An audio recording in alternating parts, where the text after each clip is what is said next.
Now, given that the state of Star Wars is in a very delicate position, given about what's happening by Bob Iger and, of course, the Disney board of really initiating this cost containment plan that's really creating a ripple effect on budgeting and expenses on all these upcoming Star Wars shows and Star Wars movies, and how there's a lot of cancellations left and right. We're going to be talking more about that throughout the rest of this week. There's a lot more to discuss. But one very big concerning element about one specific project, and even another, has much to do with what Kathleen Kennedy and Leslye Headland are about to do with the Star Wars franchise, and exactly how it just goes to show you that they really have no care in the world about the fans, or even George Lucas himself, who truly believes in his own philosophy and what Star Wars stands for.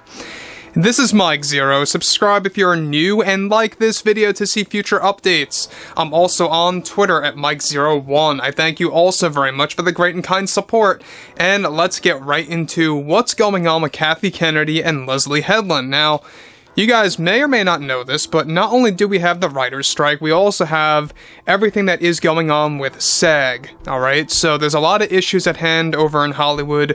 You're going to have a lot of delays on the horizon, be it movies, shows, whatever have you. A lot of things are happening. And we know that on top of the list, we have pretty much one of the most controversial Star Wars projects out there, being the Acolyte and its own spin-off that is still a go under Disney, because I guess they like to lose money at the end of the day. But things begin to get even more worse than that, alright? Because there's a lot of developments coming out of the Acolyte, and what fans can really embrace, I think, is going to be a bigger backlash and/or divide than The Last Jedi. Let's discuss. Now, with both Kathleen Kennedy and Leslye Headland currently focused on the Acolyte, when, of course, one of the big developments surrounding both the Acolyte and its spin-off series is, of course, having much to do with Kathleen Kennedy and actress Brie Larson. First, with Kathleen Kennedy. Now, Leslye Headland had Kathleen Kennedy shoot an entire scene to involve her as a cameo into the Star Wars franchise as a character called the Collector. The Collector is said to have a very near similar design to that of Kathleen Kennedy's cameo in the Temple of Doom film. Kennedy's character is described to have white and black hair, with what appears to be a fused eye lens that appears like Gigan from Godzilla as a franchise. It's here in one of those scenes that were actually shot with the Collector, where she sells a bunch of Kyber crystals to the group of acolytes within the underworld of Coruscant. So guys, we will be going back to Coruscant in the Acolyte. Leslye Headland is going to be giving us her own spin on this, her own take on, the dark criminal underworld of Coruscant, and how a lot of it is going to have to do with the acolytes, a lot of it is going to have to do, in this case, with a cameo by Kathleen Kennedy inserted into the Acolyte as the Collector. Moving on. Now, Kennedy reportedly has a couple of short lines of dialogue. The specifics of that dialogue are currently unknown, however, and that her cameo scene is around 2 minutes long in length. Surprisingly, this was Leslie's idea and not Kathleen's. However, the other big development involves the Acolyte spin-off series. This is where things begin to get even worse, which is still a go under Disney, and that Brie Larson has been hired for the role of Maeve, who is going to be a Jedi God and the new chosen one in Star Wars. Now, Leslie's outlook on Star Wars now is by creating a big canon piece that there are multiple chosen ones in the Star Wars galaxy and history besides Anakin Skywalker, and that the Maeve character will be the strongest Jedi there is. Now, I don't know about you guys, but does this not sound similar to that of Captain Marvel in the Marvel Cinematic Universe, and how Brie Larson said she believes her character is the strongest character out of the entire MCU? She even dropped lines of dialogue, in the Avengers, where they all had a problem until she showed up. That's because he didn't have me. I believe she provided dialogue like that. So it's little things like that that really kind of tick fans off of why Brie Larson is just insufferable as much as Phoebe Waller-Bridge. Again, I call PWB basically Brie Larson 2.0. But we have a lot of things going on with the Acolyte series and its spin-off, because we do know that they have no intentions for a season 2. Disney wants nothing to do with that. However, yet, they are still embracing a spin-off show for The Acolyte, which is a little contradictory, don't you think?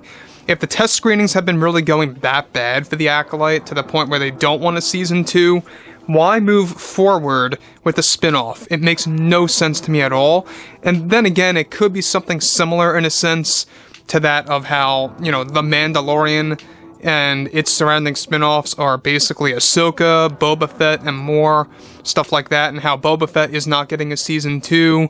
I mean, we have a lot of cancellations, we have a lot of, unnecessary shows being made, essentially, that's being fine-tuned by Disney because of that cost containment plan by Bob Iger. So yeah, I mean, you're going to see cancellations, you're going to see discontinued storylines, and Boba Fett being one of them. It's not coming back for a season 2, by the way. But moving onwards here, Leslie was said to be inspired by Captain Marvel and her portrayal in the Marvel Cinematic Universe, and wanted to apply that concept to the Star Wars world. See, not a surprise there. Since reshoots are planned for November so far, unless the strikes continue till then, they are also preparing to create some kind of a cameo for Brie Larson and her entrance into Star Wars as a franchise as a brief appearance in the Acolyte series. That is something that Leslye Headland is pushing for right now, to get Brie into the Star Wars world as early as 2024 via either a hologram or in the flesh as this character named Maeve. Now again, we know that the Acolyte is going to be a dumpster fire. I mean, let's just put it out there blatantly that it is. I mean, it sounds good on paper, let's be honest here. Emerging dark side powers, a mystery thriller for Star Wars. What's not to like, right? Well, wrong, because it's being led by Kathleen Kennedy and Leslye Headland, and with the things that Leslye has been saying about the show is just completely off-putting. And the fact that they actually banished George Lucas from the set of ever visiting the Acolyte when he actually wanted to actually take a look and advise over the show, they wouldn't let him. And that's why, because they are doing something so radical and serious to the point where it's going to feel so alienated from George Lucas's Star Wars. So, look, like I say, I never try to be super pessimistic about anything, but lately Disney is really going off the rails to the point where you just can't help yourself. It really is that bad. I mean, they really are that bad right now, to the point where Bob Iger, of all people, right, had to initiate a cost containment plan. And if that doesn't tell you they're in trouble, I don't know what else will. Because we know that a lot of you guys, thankfully, have been reporting back to us here that there's a lot less foot traffic at Disney World in Orlando, and a lot of things happening where a lot of people are visiting Universal instead. People are appreciating the whole Super Nintendo World aspect more so. It's a very big deal. So, in Hollywood, Super Nintendo World is going off the charts. Orlando, next big step with Epic Universe in 2025. So, overall, guys, I would really appreciate to hear what you guys have to say about this entire scenario about Brie Larson and Kennedy's cameo for the Acolyte specifically. And if you guys did enjoy the content for today, make sure to drop a thumbs up on this video to support the channel, and I will catch you guys next time.